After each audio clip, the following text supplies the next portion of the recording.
My dear friends, welcome to Latest Wealth. I am Kailash here. I am financial advisor as well as wealth coach. Telugu వాళ్ళందరికీ help చేయడం కోసం ఒక కొత్త series start చేశాం, technical analysis full course absolutely free of cost. ఆ సిరీస్లో భాగంగా this is 1G. ఈరోజు మనం ఏం నేర్చుకోబోతున్నామంటే టెక్నికల్ అనాలిసిస్ నిజంగా యాక్యురేట్గా పనిచేస్తుందా లేదా. Is the technical analysis accurate? 7 things you must know about technical analysis. ఇది ఒక డాక్టర్స్ చేసే ఈసీజీ రిపోర్ట్ లాంటిదా, మెడికల్ రిపోర్ట్ లాంటిదా, లేదా ఒక వాస్తుశాస్త్రం లాంటిదా, లేదా Sunday prayers or Friday prayers లాంటిదా? యూజ్ ఉంటుందా, యూజ్ ఉండదా? Let us go into detail. My friends, ఈ కోర్స్ మేము ఫుల్గా చేస్తున్నాం కాబట్టి ఈ ప్లేలిస్ట్లో ఉంటాయి. యాక్చువల్గా technical analysis people will charge lot of money. We're going to do absolutely free of cost. కాబట్టి సబ్స్క్రైబ్ చేసుకోండి. ఒక్కో నెక్స్ట్ వీడియో వచ్చినప్పుడు ఇమీడియట్గా మీకు అప్లోడ్ జరుగుతుంది, ఇమీడియట్గా మీకు ఇన్ఫర్మేషన్ వస్తుంది. And you need not pay any amount for this one. Right, let start. పూర్వం రోజుల్లో డాక్టర్ దగ్గరికి వెళ్తే డాక్టర్ ఏం చేసేవాడంటే అలా నాడి పట్టుకునేవాడు. నాడి పట్టుకొని అలా చూస్తూ చెప్పేవాడు, ఓకే మీకు ఫలానా రోగం ఉంది అని. ఎందుకంటే మన బాడీ ఎప్పుడెప్పుడైతే ఫలానా రోగం వచ్చిందో అప్పుడప్పుడు కొన్ని ప్యాటర్న్స్ రిలీజ్ చేస్తుంది. అలాగే స్టాక్ మార్కెట్లో కూడా ప్రైస్లు వాల్యూమ్స్ ఏం చేస్తాయంటే కొన్ని ప్యాటర్న్స్ రిలీజ్ చేస్తాయి. ఎప్పుడెప్పుడైతే మార్కెట్ సైకాలజీ మారిందో అప్పుడప్పుడు ఆ ప్యాటర్న్స్ రిలీజ్ చేస్తాయి. దాన్ని బట్టి మనం అనాలిసిస్ చేసుకుంటాం టెక్నికల్ అనాలిసిస్లో. ఇప్పుడు డాక్టర్స్ చేసే రిపోర్ట్స్ అంటే ఆ రోజుల్లో నాడి పట్టుకొని చేసేవాడు. అలాగే కళ్ళు చూసేవాడు. కళ్ళు చూస్తే ఏంటి, పసుపుగా ఉంటే కామర్లని, ఒళ్ళు నొప్పులు వస్తే ఏ చికెన్ గున్యానో అని, బాగా చలిగా ఉంటే మలేరియా అని చెప్పేవాడు కదా. అంటే ఒకప్పుడు ఆ రోగ లక్షణాలు వచ్చిన వేరే మనుషులకు అటువంటి రోగ లక్షణాలు వచ్చాయి కాబట్టి ఆ పలానా రోగం ఉంది, పలానా రోగానికి పలానా మందు వేస్తే తగ్గింది అని డాక్టర్ పాత డేటా అంతా అనలైజ్ చేసి, మెడిసిన్ అంటే ఏంటండి, పాత డేటాను అనాలిసిస్ చేసి దాని ఒక స్టాటిస్టిక్స్ తయారు చేయడమే. అలాగే టెక్నికల్ అనాలిసిస్ కూడా ఏంటంటే పాత డేటాను అంతా అనాలిసిస్ చేసి ఎప్పుడెప్పుడైతే ఈ విధంగా వచ్చిందో అలా చేసినట్లు. ఇప్పుడు నేను క్వశ్చన్ అడుగుతాను. వెదర్ రిపోర్ట్, ఇది ఒక వెదర్ రిపోర్ట్ లాంటిదే. వెదర్ ఫోర్కాస్ట్ చేస్తే మీరు చెప్పండి, టీవీల్లో చాలా చోట్ల వెదర్ ఫోర్కాస్ట్ చూస్తుంటారు. ఇండియన్ మెటీరియలాజికల్ డిపార్ట్మెంట్ కానీ, యూఎస్లో కానీ, యూకేలో కానీ, వేరే దేశాల్లో ఎక్కడైనా వాళ్ళు వాతావరణం గురించి రిపోర్ట్స్ చేస్తుంటారు. మీరు ఎప్పుడైనా 100% యాక్యురేట్గా ఉన్న వెదర్ రిపోర్ట్ చూసారా? మీ ఆన్సర్ ఏమొస్తుంది? No sir. అలానే వెదర్ రిపోర్ట్ ఫాలో కాకుండా ఉంటామా? ఫాలో అవుతాం. ఎందుకు? వెదర్ రిపోర్ట్లో కూడా స్టాటిస్టిక్స్ ప్రాబబిలిటీ ఉంది. ఎలాగా? మన తెలుగు రాష్ట్రాల్లో చూస్తే మార్చి నుంచి మే వరకు ఎండాకాలంగా ఉంటుంది, రైట్. అలాగే జూన్ తర్వాత వర్షాలు రావచ్చు. జూన్ నుంచి అక్టోబర్ వరకు అడపాదడపా వర్షాలు వచ్చినప్పుడు ఆగస్టులో హెవీగా వర్షాలు వస్తాయి. అలాగే నవంబర్ నుంచి జనవరి 15th వరకు కొంచెం శీతాకాలం చలిగా ఉంటుంది. ఇప్పుడు స్క్రీన్ మీద చూపిస్తా చూడండి. దీన్ని చూస్తే మీకేమనిపిస్తుంది? వర్షం వస్తుందా రాదా? ఓకే, అంటే ఇది క్రిస్టల్ క్లియర్గా ఉంది, ఆకాశం నీలం రంగులో ఉంది, ఏ మేఘాలు లేవు, అంటే వర్షం రాదని మీరు అనుకుంటున్నారు, రైట్. 100% గ్యారెంటీ ఇవ్వగలరా? లేదు, రావచ్చు. పోతే ఇన్ జనరల్గా డిసెంబర్ నుంచి మార్చ్ వరకు ఆకాశం నీలంగా ఉంటుంది, వర్షాలు రావడానికి ఛాన్సెస్ తక్కువ. ఇప్పుడు ఈ క్లిప్పింగ్ చూడండి, చూసారా? చుట్టూ మేఘాలు, మేఘావృతమైంది. ఇటువంటి సిచ్యువేషన్లో మీరు బయటకు వెళ్ళేటప్పుడు ఏం తీసుకెళ్తారండి? Type in the comment box. Yeah, గొడుగు తీసుకెళ్తారు, రైట్. అంటే వర్షం రావడానికి ఛాన్సెస్ ఉన్నాయి అని. అదే విధంగా టెక్నికల్ అనాలిసిస్ కూడా ఒక వెదర్ రిపోర్ట్ లాంటిదే. టెక్నికల్ అనాలిసిస్కి వెదర్ రిపోర్ట్కి సిమిలారిటీస్ చాలా ఉన్నాయి, ఒక 7 పాయింట్స్. అది కనుక మనం 7 బేసిక్స్ బాగా అర్థం చేసుకుంటే టెక్నికల్ అనాలిసిస్ కూడా మీకు ఒక కమాండ్ వస్తుంది. ఆ 7 బేసిక్స్ ఏంటంటే one by one let us go into detail, right. Cricket అభిమానులకు తెలుసు, వరల్డ్ కప్ జరుగుతుంది. వరల్డ్ కప్ జరుగుతున్నప్పుడు ప్రతిరోజు మీరు వెదర్ రిపోర్ట్స్ చూస్తుంటారు. అలాగే వాళ్ళు ప్లేయర్స్ కూడా వెదర్ రిపోర్ట్ చూస్తుంటారు. ఎందుకు? ఆ వెదర్ రిపోర్ట్ని బట్టి స్ట్రాటజీస్ మార్చుకుంటారు. Yes or no? ఎంతమంది అగ్రీ అవుతారండి? Type in the comment box. Same the way technical analysis కూడా వెదర్ రిపోర్ట్ లాంటిదే. సిమిలారిటీస్ చూద్దాం. First basics. First what's the basics? Weather ఫోర్కాస్ట్లో ఏం చేస్తారు? టెంపరేచర్ అండ్ ప్రెషర్, రెండు టెంపరేచర్, ప్రెషర్ రెండు మెజర్ చేస్తారు. దీనివల్ల ఫ్యూచర్లో ఫోర్కాస్ట్ ఎలా ఉండొచ్చు, టైడ్స్ ఎలా ఉంటాయి, హై ప్రెషరా, లో ప్రెషరా, ఇవన్నీ చెక్ చేయడం కోసం వెదర్ ఫోర్కాస్ట్లో రెండే, టెంపరేచర్ అండ్ ప్రెషర్. అలాగే టెక్నికల్ అనాలిసిస్లో 2, price and volume. Simple, price and volume. Based on price and volume, price అంటే ఏంటి, వాల్యూమ్ అంటే ఏంటి, డీటెయిల్గా ఇంకా ఎలా వాటిని పసికట్టాలనేది నెక్స్ట్ వీడియోస్లో మేము చెప్తాము. అందుకే ఈ ఛానల్ సబ్స్క్రైబ్ చేసుకోండి, బెల్ ఐకాన్ ప్రెస్ చేసుకోండి. రైట్, మీకు ఏదైనా డౌట్స్ ఉంటే కామెంట్ బాక్స్లో టైప్ చేయండి. సో దాని మీద కూడా మీకు వీడియోస్ మేము తయారు చేస్తాం. నెక్స్ట్, ఎంత డేటా ఉన్నప్పటికీ, కొన్ని వందల సంవత్సరాల డేటా ఉన్నప్పటికీ ఎక్స్పీరియన్స్డ్ వెదర్ ఫోర్కాస్టర్ ఏం చేస్తారంటే ఇంట్యూషన్తో కూడా వెళ్తారు.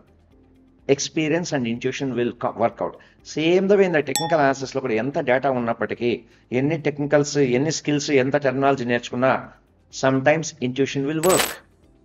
థర్డ్ పాయింట్ ఏంటి, వెదర్ రిపోర్ట్లో పనిచేసే వాళ్ళకు ఓన్లీ వెదర్ చార్ట్స్ చదవడమే కాదు, లోకల్ నాలెడ్జ్ కూడా ఉండాలి. ఎందుకు local knowledge? For example, south India, north ఇండియాలో న్యూస్ చదివి అతను సౌత్ ఇండియాకి వచ్చడం కోసం సౌత్ ఇండియాలో కొన్ని ప్లేసెస్ గురించి లోకల్ నాలెడ్జ్ రావాలి. అలాగే సౌత్ ఇండియా అతను నార్త్ ఇండియాకి వెళ్తే నార్త్ ఇండియా గురించి తెలియాలి. అలాగే ఇండియాలో పనిచేస్తే అతను యూకేకి వెళ్తే యూకే గురించి కొంచెం జియోగ్రఫికల్ నాలెడ్జ్ కావాలి.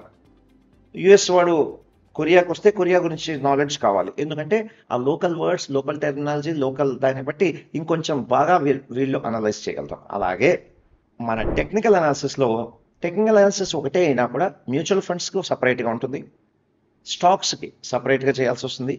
ఆ స్టాక్స్లో కూడా స్మాల్ క్యాప్ ఏంటి, మిడ్ క్యాప్ ఏంటి, లార్జ్ క్యాప్ ఏంటి, అలాగే ఫ్యూచర్స్ అండ్ ఆప్షన్స్కు ఒకటి, కరెన్సీ ట్రేడింగ్ అంటే ఏంటి, ఫారెక్స్ ట్రేడింగ్ అంటే దాని టెక్నాలజీ కూడా మనం తెలుసుకొని ఉండాలి. టెక్నాలజీ తెలుసుకోలేకపోతే ఎలా చేస్తాం? ప్రోడక్ట్ దేని మీద మనం ఇన్వెస్ట్ చేస్తున్నామో దాన్ని బట్టి లోకల్ నాలెడ్జ్ కూడా కావాలి. లోకల్ నాలెడ్జ్ వెదర్ రిపోర్ట్లో కావాలి. ఇక్కడేమో పాయింట్స్. మీరు స్టాక్ మార్కెట్ గురించి ఫుల్ నాలెడ్జ్ కావాలనుకుంటే కింద లింక్లో కొన్ని వీడియో ప్లేలిస్ట్ ఉంటాయి. అలాగే మా ఛానల్లో stock market basics, fundamental analysis మొత్తం వీడియోస్ ఇక్కడ ఉంటాయి, చూడండి. నెక్స్ట్ పాయింట్ మై ఫ్రెండ్స్, ఇక్కడ ఈ పాయింట్ అంటే కన్విన్సింగ్ అనే పాయింట్ చెప్తున్నా. యాక్చువల్గా ఇంతకుముందు మనం ఒక వీడియోలో చూస్తున్నాం ఫండమెంటల్ అనాలిసిస్కి టెక్నికల్ అనాలిసిస్కి డిఫరెన్స్ ఏంటి అని. ఫండమెంటల్ అనాలిసిస్ వాళ్ళు అంటారు ఫండమెంటల్ అనాలిసిస్ బాగుంది అని, టెక్నికల్ అనాలిసిస్ వాళ్ళు అంటారు టెక్నికల్ అనాలిసిస్ బాగుందని. అలాగే టెక్నికల్ అనాలిసిస్లో కూడా కొన్ని ఉన్నాయి. ఫస్ట్ వెదర్ రిపోర్ట్ గురించి మాట్లాడదాం. ఇక్కడ చూడండి, వెదర్ రిపోర్ట్. కొంతమంది ఉంటారు, వాళ్ళు ఎంత ఘంటాపదంగా చెప్తుంటారంటే వాళ్ళు చెప్పేది 100% కరెక్ట్ అన్నట్లే చెప్తారు. వెదర్ రిపోర్ట్లో చూడండి, రేపు వర్షం వస్తుంది అంటాడు, 100% గ్యారెంటీ అంటే ఎలా చెప్తారంటే 100% గ్యారెంటీ వర్షం వచ్చేంత కంఫర్ట్గా చెప్తారు. అలాగే because their mind has tuned, same mistake technical అనాలిసిస్లో కూడా ప్రజలు చేసుకుంటారు. కొన్ని టెక్నాలజీ నేర్చుకున్న తర్వాత కొన్ని స్ట్రాటజీలు, కొన్ని ప్యాటర్న్స్, కొన్ని అది ఏంటని మీకు డీటెయిల్గా నెక్స్ట్ రాబోయే వీడియోలో చెప్తాను. దే విల్ కన్విన్స్ 100% ఇదే జరుగుతుంది అని నమ్మకంతో వెళ్తారు. ప్లీజ్, టెక్నికల్ అనాలిసిస్ అంటే probability and statistics. So situation బట్టి స్ట్రాటజీస్ కూడా మార్చుకుంటూ ఉండాలి. Next point, accuracy. ఈ యాక్యురసీ ఏంటంటే వెదర్ రిపోర్ట్లో కానీ టెక్నికల్ అనాలిసిస్లో కానీ ఏదన్నా కొంచెం ప్యాటర్న్స్ కొన్నాళ్ళ పాటు సేమ్ సిమిలర్గా జరిగితే అప్పుడు యాక్యురసీ ఛాన్సెస్ ఎక్కువ ఉన్నాయి. ప్యాటర్న్స్ మారుతూ ఉంటే యాక్యురసీ ఛాన్సెస్ తగ్గిపోతాయి. ఎగ్జాంపుల్, ఉదాహరణకు గత 7-8 రోజులుగా రోజు బాగా ఎండలుగా ఉందనుకోండి, నెక్స్ట్ 7-8 రోజులు ఎండలు ఉండొచ్చు అని గెస్ట్ చేయడానికి కరెక్ట్గా ఉంటుంది. ఎండాకాలం అని, రైట్, ఏప్రిల్లో. అలాగే గత వారం రోజులుగా వర్షాలు పడుతూ ఉన్నాయనుకోండి, ఓకే నెక్స్ట్ వారం రోజులు కూడా వర్షాలు పడవచ్చు అని కొంచెం గెస్ట్ చేస్తారు. గత వారం రోజులుగా బాగా చలిగా ఉంది అంటే, ఉదాహరణకు December 25 నుంచి January 1 వరకు బాగా చలిగా ఉంది, సో మళ్ళీ January 1 నుంచి 10th వరకు కూడా అదే విధంగా చలి కంటిన్యూ అవచ్చని ప్రాబబిలిటీ చేయడానికి అవకాశం ఉంది. అదేవిధంగా స్టాక్ మార్కెట్లో కూడా ట్రెండ్ అంటారు. ఆ ట్రెండ్, సపోర్ట్ అండ్ రెసిస్టెన్స్, ఆ టెక్నాలజీ మీకు తెలియకపోవచ్చు కొత్త వాళ్ళైతే. సో దట్ మేము గూగుల్ మీట్ ద్వారా మీ అందరికీ స్పెషల్ క్లాసెస్ కూడా కండక్ట్ చేస్తున్నాం. పోతే కింద ఉన్న లింక్ క్లిక్ చేయండి. మా దగ్గర డీమ్యాట్ అకౌంట్ ఓపెన్ చేసుకున్న ప్రీమియం మెంబర్స్కి we're going to conduct Google Meet classes. Premium మెంబర్స్కి మాత్రమే. అంటే ట్రేడింగ్ ఎలా చేయాలి, టెక్నికల్ అనాలిసిస్ ఫుల్ డీటెయిల్స్ ఇంకొంచెం అడ్వాన్స్ లెవెల్ చేస్తాం. సో మా దగ్గర కావాలనుకుంటే లింక్ క్లిక్ చేసి డీమ్యాట్ అకౌంట్ ఓపెన్ చేసుకోండి. టెక్నికల్ అనాలిసిస్లో ఏంటంటే సిమిలర్ ప్యాటర్న్స్ వస్తే దాన్ని మన యాక్యురసీ పర్సంటేజ్ ప్రాబబిలిటీ పెరుగుతుంది అన్నమాట. Next 6th point, big changes. యాక్చువల్గా వెదర్ రిపోర్ట్ అయినా సరే, టెక్నికల్ అనాలిసిస్ అయినా సరే, ఒక పర్సన్ డిసిప్లిన్గా, ఒక కమిట్మెంట్తో, ఒక పర్సిస్టెన్స్ యాక్షన్ ఉంటే they will be able to predict big moves.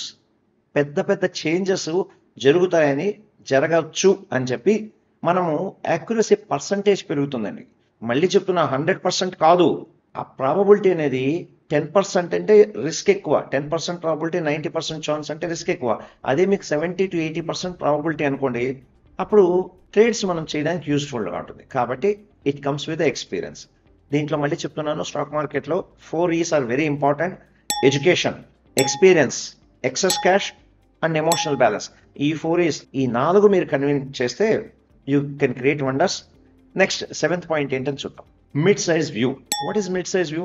యాక్చువల్గా అనాలిసిస్ అనేది వెదర్ రిపోర్ట్లో చాలా లాంగ్ టర్మ్కి పనిచేయదు, అలాగని చాలా షార్ట్ టర్మ్ కూడా పనిచేయదు.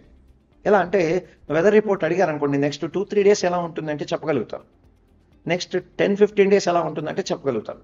అంతేగాని ఈ గంట ఎలా ఉంటుంది, నెక్స్ట్ 5 నిమిషాలు ఎలా ఉంటుందంటే వాళ్ళు చేయలేరు కదా. ఎవ్వడు చేయలేడు, ప్రపంచంలో ఏ వ్యక్తి చేయలేడు. అలాగే స్టాక్ మార్కెట్లో కూడా మీరు సఫిషియంట్ డేటా తీసుకున్నారనుకోండి, ఫర్ ఎగ్జాంపుల్ మీరు స్వింగ్ ట్రేడర్ అనుకోండి, 1 or 2 months డేటా తీసుకుంటే ఆ 1 or 2 months డేటాను అనలైజ్ చేస్తే మీరు ప్రిడిక్ట్ చేయొచ్చు, కొంచెం యాక్యురసీ పెరుగుతుంది. అలాగే మీరు డే ట్రేడర్ అనుకోండి, లాస్ట్ 2-3 days డేటా మీరు అనాలిసిస్ చేసి, ప్లస్ అలాగే ఆ డే ట్రేడింగ్లో మీరు 5 minutes ట్రేడర్ అనుకోండి, గత 20 నిమిషాల డేటాని, రాబోయే 20 నిమిషాల డేటాని, అలా అరగంట డేటాని మీరు అనలైజ్ చేయగలిగితే అప్పుడు మీకు యాక్యురసీ పెరుగుతుంది. క్లియర్? సో ఈ 7 పాయింట్స్ని ఇంకొంచెం డీటెయిల్గా కూడా మనం తెలుసుకుందాం. ఈ 7th పాయింట్లో ఇంకో ఇంపార్టెంట్ పాయింట్ చెప్తాను. ఫర్ ఎగ్జాంపుల్ మొత్తం హైదరాబాద్ సిటీ వెదర్ ఫోర్కాస్ట్ ఇవ్వమంటే వాళ్ళు ఇవ్వగలుగుతారు. అంతేగాని ఆ హైదరాబాద్ సిటీలో కూకట్పల్లిలో రోడ్ నెంబర్ 4లో ఎలా ఉంటుంది అంటే చెప్పలేకపోవచ్చు. ఎల్బీ నగర్లో స్ట్రీట్ నెంబర్ 3, షిర్డీ సాయి నగర్లో స్ట్రీట్ నెంబర్ 3లో క్లైమేట్ ఎలా ఉంటుందంటే వాళ్ళు చెప్పలేకపోవచ్చు. రైట్? అలాగే ఓవరాల్గా తెలంగాణ క్లైమేట్ ఎలా ఉంటుంది, ఓవరాల్గా ఆంధ్ర క్లైమేట్ ఎలా ఉంటుందంటే చెప్పవచ్చు. అదే పర్టికులర్గా బోడేవాండ్లపల్లిలో ఈరోజు క్లైమేట్ ఎలా ఉంటుందంటే వాళ్ళు చెప్పలేకపోవచ్చు. బోడేవాండ్లపల్లిలో మా వీధి, శివాలయం వీధిలో ఎలా ఉంటుందంటే చెప్పలేకపోవచ్చు. మా ఊరు కాదనుకోండి, అది ఎవరితో చెప్తున్నా, అదొక కాలేజ్ రోజుల్లో తిరుపతికి దగ్గరగా ఉండేది బోడేవాండ్లపల్లి అని. అలా ఎగ్జాంపుల్ కోసం చెప్తున్నాను. అలా డీటెయిల్గా మనం చెప్పలేము. ఎలా అంటే technical analysis my friends simple. మీ అందరూ ఆల్రెడీ టెక్నికల్ అనాలిస్ట్లే, మీరు తెలుసు. మీరు ఒకరోజు ఆఫీస్ నుంచి వచ్చారు, ఇంటికి వచ్చిన వెంటనే ఇంట్లో కిచెన్లోకి వెళ్తే టాంగ్ టుంగ్ టాంగ్ టుంగ్ టాంగ్ అని సౌండ్లు వస్తున్నాయి. ఇంటికి వచ్చి చూస్తే మీ పిల్లలు సైలెంట్గా చదువుకుంటూ ఉన్నారు. మిమ్మల్ని చూడగానే అంటారు, అంటే మీకేమర్థమైంది, ఇంట్లో హోమ్ మినిస్టర్ చాలా గొడవల్లో ఉందిరా అని కామ్గా చెప్పులు వదిలి సైలెంట్గా చెప్పులు వేసుకొని అట్లాగే బయటికి వెళ్ళిపోతారు, ఏ పని చేయకుండా. ఎందుకంటే ఈరోజు సిచ్యువేషన్ చాలా గందరగోళంగా ఉందిరా అని. అవునా? అలాగే ఒకరోజు మీరు ఆఫీస్ నుంచి వచ్చారు, వచ్చిన వెంటనే మీ ఆవిడ రెండే ఇచ్చారు. వచ్చిన వెంటనే హాయిగా కూర్చొని వెంటనే ఒక టీనో కాఫీనో వేడివేడిగా ఇచ్చారు, అందంగా తయారైంది, టీ కాఫీ ఇచ్చారు. 5 నిమిషాలు ఏమండి టిఫిన్ తింటారా అని చెప్పి మీకు జీడిపప్పు వేసి ఉప్మా వేసి ఇచ్చారు. ఇచ్చిన వెంటనే పక్కన కూర్చొని ప్రేమగా మాట్లాడుతున్నారు. అంటే అర్థం ఏంటి, ఈరోజు పాకెట్కి అవుతుందనిపిస్తుందా? అది 100% గ్యారంటీనా? పోతే 90% ఆఫ్ ది కేసెస్లో ప్రాబబిలిటీ. సో వెదర్ రిపోర్ట్, ఇప్పుడు వెదర్ రిపోర్ట్ని తీసి ఉమెన్ రిపోర్ట్ అని పెట్టుకోవాలి. That's all. If you can handle your wife, you can handle the market. That's it. Same thing vice versa for the women also. మీరు మీ ఆయన్ని handle చేయగలిగితే stock మార్కెట్ని కూడా హ్యాండిల్ చేయొచ్చు. స్టాక్ మార్కెట్ అనేది ఒక పిల్లల్ని పెంచే ప్రక్రియ లాంటిది. పిల్లల్ని పెంచగలిగితే స్టాక్ మార్కెట్ ఈజీ. మీరు ఎంతమంది పిల్లలు ఉన్నారండి? పిల్లల్ని పెంచడం ఈజీనా డిఫికల్టా? ఈజీ అనుకుంటే ఈజీ, డిఫికల్ట్ అనుకుంటే డిఫికల్ట్. మై ఫ్రెండ్స్, ఇప్పుడు మీరు మీ పిల్లలు ఇప్పుడు ప్రస్తుతానికి బాగా చదువుతున్నారు అంటే you are fit for stock market. మీ పిల్లలు బాగా చదవకపోయినా మంచి పొజిషన్లో ఉండి బాగా డబ్బు సంపాదిస్తున్నారు అంటే then also you are fit for stock market. 3 మీ పిల్లలు బాగున్నా మీరు ఫిట్టే, పిల్లలు బాగాలేకపోయినా మీరు ఫిట్టే. అంటే it depends on your psychology. Right? గుర్తుపెట్టుకోండి, stock market, weather forecast and family, almost all. And hope you like this video. Like మీకు ఈ వీడియో నచ్చుంటే లైక్ చేయండి, కామెంట్స్ టైప్ చేయండి, ఇంకేదైనా టాపిక్స్లో మీ వీడియోలో ఉంటే టైప్ చేయండి. ఇక్కడ ఉన్న సబ్స్క్రైబ్ చేసుకోండి, షేర్ చేసుకోండి, బెల్ ఐకాన్ ప్రెస్ చేయండి. Thank you very much for watching. Till we meet again, enjoy every bit of life. Have a nice day and bye bye.